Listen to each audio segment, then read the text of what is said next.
আসসালামু আলাইকুম। কেমন আছেন আপু ভাইয়ারা? আল্লাহর রহমতে আমি ভালো আছি। আমি আবারও চলে আসলাম আপনাদের ভিতরে।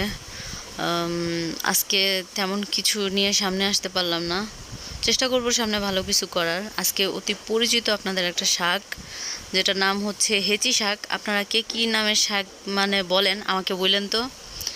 এই শাকটা মানে যারা প্রেগনেন্ট, যারা গর্ভবতী, তাদের জন্য অনেক অনেক উপকারী একটা শাক।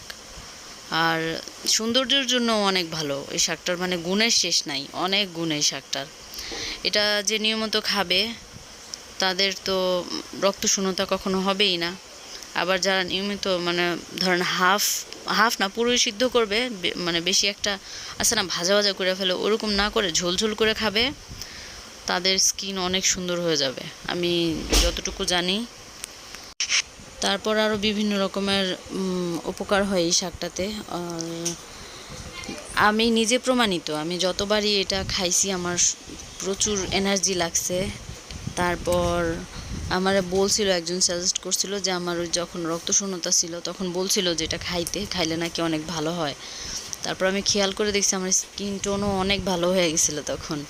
তাই যারা আমার গুটি কয়েক ভিউয়ার্স আছেন, যারা আমার দেখেন ভিডিও, তাদের জন্য বললাম এটা খায় দেখেন, অনেক ভালো হবে। এখন অবশ্য এটা খুব বেশি পাওয়াও যায় না। আপনারা চাইলে অনেক সময় বিভিন্ন মার্কেটের নিচে, তারপর সবজি দোকানের পাশে এগুলি বিক্রি করে, নিয়ে নিতে পারেন। একটা কাজ করবেন, বড় একটা বালতিতে দোআঁশ মাটি মিশায় ককপিট না সরি কোকোপিট আর কি, ওটা মিশায় এই গাছের ডাল ডুল বুনে রাখবেন, দেখবেন হয়ে যেতে পারে। তারপর যদি কোথাও থেকে কালেক্ট করতে পারেন, তারপরে ওই বালতিতে অথবা টবে বুনলে হয়, পানি দিতে হয় 3 বেলা, দুই বেলা পানি দিতে হয়, দিলে রান্নার নিয়ম তো সবাই জানেন। আমি এগুলো প্রথমে আনলাম, আনার পরে কুটা বাছা করলাম, বাছার পরে এই যে আমার মা হেল্প করছিল, আমার জামাই যেগুলো কাটাকাটি করে দিল আর কি। আমার বাবুদের নিয়ে আমি একসাথে আসলে এগুলো করলে ওরা পুরা ঘরময় শাকের বাগান করে ফেলবে আর কি। তো সে আমার একা সম্ভব হয় না। এগুলো প্রথমে আমি সিদ্ধ করে নিছি, অনেকে সরাসরি রান্না করে, আমি প্রথমে আমার তাড়াহুড়ার জন্য সিদ্ধ করে নিছি। তারপরে সিদ্ধ করার পরে এগুলি একটু যখন পুরোপুরি সিদ্ধ না হয়েছে, একটু নরম হয়ে চুপসায় গেছে, দেখেন এক পাতিল ছিল এখানে, এক পাতিল শাক থেকে চুপসায় দেখেন কতটুকু হয়, আমি পরে দেখাবো আপনাদের সিদ্ধ হওয়া শেষ হয়ে গেলে। এদিকে ডাল বসাই দিয়েছিলাম, আসলে শাক ভাজির সাথে ডালের কম্বিনেশনটা অসাম যায়, এই জন্য ভাবলাম যে একটু ডাল রান্না করি, ভালো লাগবে। আজকে একদম সোজা সাপটা খাবার ছিল। তারপর এগুলি দেখেন সিদ্ধ হয়ে আসছে, আমার বাচ্চারা চিল্লাচিল্লি করতেছিল তো, তাই ওদিক মনোযোগ চলে গেছে। দেখছেন কতখানি সিদ্ধ হয়েছে, আমি যখন রান্না শেষ করছি আরও জুপসে গেছে। তো কালকের একটু তরকারি ছিল, ভাবলাম এটা ফেলে কেনে দেবো, রাখা দিছি। আর আমার মুরগিগুলির যারা দেখেন না, এই যে ওদের ছাপনার মানে ডিমগুলো রাইখা দিছিলাম, সিদ্ধ করে খাইয়ে নিছি। আসলে হয় কি, ওই ফার্মের ডিমের চেয়ে না আসলে দেশি ডিম মজা লাগে বেশি আমার কাছে, কার কাছে কেমন লাগে জানি না। এদিকে চুলায় কড়াই বসায় রাখছি, সেই কড়াই পুইরা লাল হয়ে গেছে, দেখেন আপনারা আবার ভাইবেন না যে কী অবস্থা।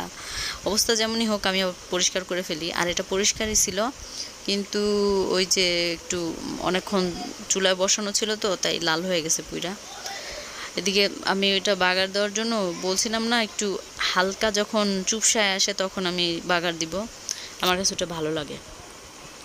তেল বসাই দিছি, গরম হয়ে আসছে, আর যে পেঁয়াজ টিয়াজ দিয়ে দিলাম। কাঁচামরিচ দেয়, শুকনো মরিচ দিলেও হেভি টেস্ট লাগে, কিন্তু আমি আমার বাচ্চার জন্য, ও আমি শুনা তাকায় রয়েছে আমার দিকে, তো ওর জন্য আমি ঝাল খাওয়া একদম টোটালি বাদই দিয়ে দিছি। কি বলবো, আর ঝাল টাল খাই না। আর আমার ছোট বাবুরা ওরাও ঝাল খাইতে পারে না, তো সব মিলায় টিলায় হয় কি শখের ঝাল খাওয়াটাই বাদ। তো তারপর রসুন ছিল না, তো ভাবলাম বেশি করে শুকনো মরিচ দিয়ে দিই, পেঁয়াজ দিয়ে দিই, মজা লাগবে। আর সত্যি কথা বলতে কি, রসুন আমাদের থাকে সব সময়, তখন খাওয়া হয় না, এখন যখন দরকার তখন পাই না। আমি এগুলির অনেকগুলি পেঁয়াজ নিয়ে একদম পুরা লালচে লালচে করে ভাজা ভাজা করছি, একদম পুরা মানে বেরেস্তার মতো বানাই নেই, তাহলে মজা লাগে না। পেঁয়াজগুলি লাল হবে কিন্তু একটু ভাজা ভাজা হবে, তাহলে কিন্তু খুবই ভালো লাগে। সেই জন্য করছি কি, এগুলির ভাজা ভাজা করে নিতেছিলাম। এদিকে আমার শাকটাও হয়ে আসছিল, তো আমি ভাবলাম যে এগুলির একটু চটকায় নেই, কারণ চুলায় যে দিয়ে আমি ভর্তা ভর্তা করবো, নরম নরম করবো না তো, নয়তো শাক তো আবার তাকায় থাকবে। শাকগুলি আবার নরম ছিল, এই জন্য আগে একটু চটকায় ভাঙিয়ে নিলাম। যা কার ভালো লাগে জানি না, আর এটা যার যার ওপিনিয়ন, যে যেভাবে খেতে পছন্দ করে, শুধু খারাপ আর হারাম না হইলেই হয়। তো আমি এইভাবে চটকায় নিতেছিলাম আর ভাবলাম যে তাড়াতাড়ি মানে তেল আর পেঁয়াজের সাথে মিশবে, মজা লাগবে, ভালো লাগবে, সেজন্য এটা মিশাই নিছি। সত্যি বলতে কি অনেক ভালো লাগছিল তখন, খাইতেও মজা লাগছে, আর পেঁয়াজের ঘ্রাণ, তারপর তেল টেল সব কিছু ভিতরে ঢুকছে। আর আপনারা যারা শাক কিনবেন তারা একটু মানে গোল গোল পাতাওয়ালাগুলি কিনবেন, যেমন অনেক বড় বড় বেশি সবুজ কালারের ওইটা কিনেন না। সমস্যা নাই, কিনতে পারেন, কারণ আমিও তো এগুলিই খাইতেছি, কিন্তু এগুলো একটু হালকা তিতা তিতা লাগে, এগুলো পানিতে বড় হয় তো, তাই এগুলো একটু তিতা লাগে। আর যেগুলি যে শুকনা মাটিতে থাকে ওগুলোর পাতা থাকে একটু টিয়া কালারের, অথবা টিয়া না হইলেও পাতা আকারে ছোট থাকে, একটু শক্ত শক্ত থাকে, ওইটা আসলে খাইতে অনেক মজা লাগে, একটা গ্রানই থাকে। তো ভাবলাম শাক ভাজি করছি, ডিম ডাল রান্না করছি, তাহলে এর সাথে তো ডিম ভাজা না হলে চলেই না, তাই ডিম নিয়ে নিলাম 3টা, তারপরে ভাইজা নিলাম। আর এই দেখেন আমার শাকের ফাইনাল লুক। যদিও এখানে কালারটাকে জানি কেমন লাগতেছিল, আসলে কিন্তু অনেক মজা হয়েছিল। আচ্ছা, দোয়া করবেন আমার জন্য, ভালো থাকবেন। আসসালামু আলাইকুম। আপনাদের সবার জন্য দোয়া ও শুভকামনা।